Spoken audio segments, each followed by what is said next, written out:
Copyright and the Classroom, What Every Teacher Should Know.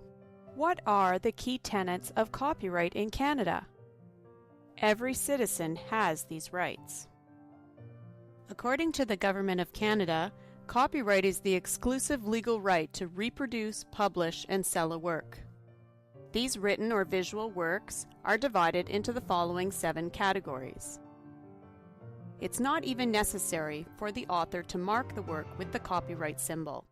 Copyright exists for the life of the creator plus 50 years. Then the work enters the public domain and is free to use. The Copyright Modernization Act, Bill C-11, was passed in 2012 with the intent of striking the right balance between the needs of creators and users. According to DeVos and Porter, copyright law is a balance between a system of incentives and encouraging benefits to society from the flow of information that can stimulate new ideas, inventions, and creations. There are 3 relevant updates for teachers and students. 1. To promote creativity and new methods of teaching in the classroom by providing greatly expanded exceptions for education. 2. Gives consumers the right to record and transfer digital products and to create mashups to post via social media. And 3. Legal protection for businesses that choose to use digital locks to protect their work. What are the main issues of freedom of information for media specialist teachers and students in Canada? What can I use? Do I have to make everything myself?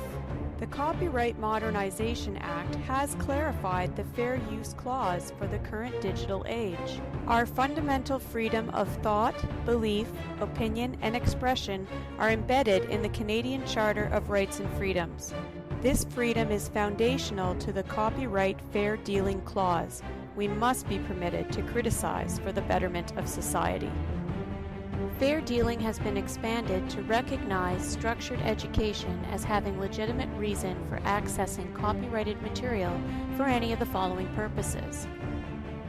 Remixing has been legitimized by the expansion of fair dealing definitions. If you have an academic purpose that is not commercial in nature, you can legitimately remix content if you have legitimately acquired the original.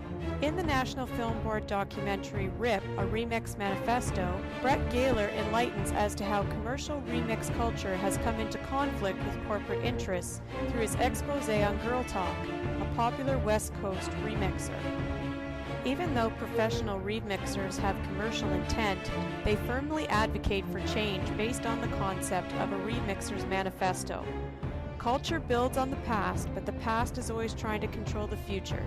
If society is to remain free to create, we must limit the control of the past. Note the words of Henry Ford on his highly successful work in the automobile industry. I invented nothing new. I simply assembled the discoveries of other men behind whom were centuries of work.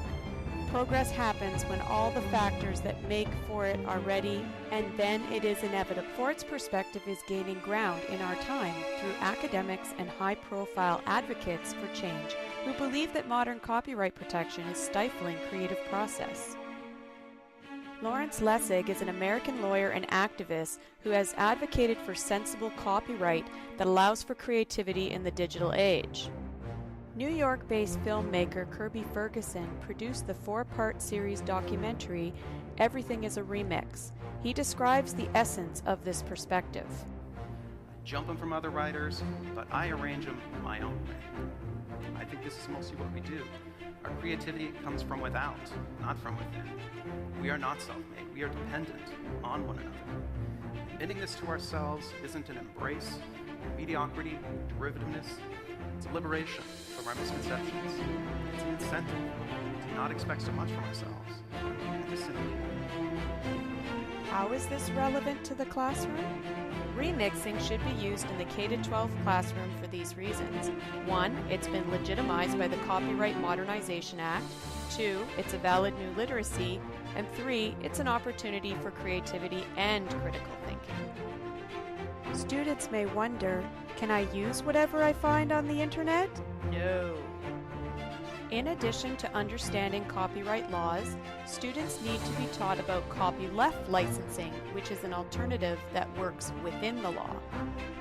Copyrighted material that has illegally been posted online is not an exception in fair dealing.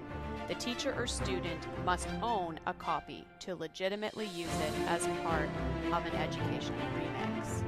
While public domain material is free to use, copyleft licensing through organizations like the Creative Commons allows for more flexibility.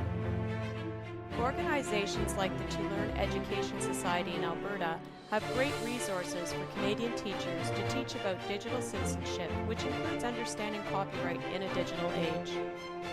Play Policy, the Young Canadians Participatory Digital Culture and Policy Literacy Project, also has great content for engaging students in critical discussion about digital cultural issues. Finally, the Digital Locks Clause of the Modernization Act is currently a roadblock to fair dealing. If a copyrighted product has a digital lock, it's not permissible to break the lock for any reason. Most of all, we should teach students that they can advocate for change to alter laws that are inconsistent with our charter rights.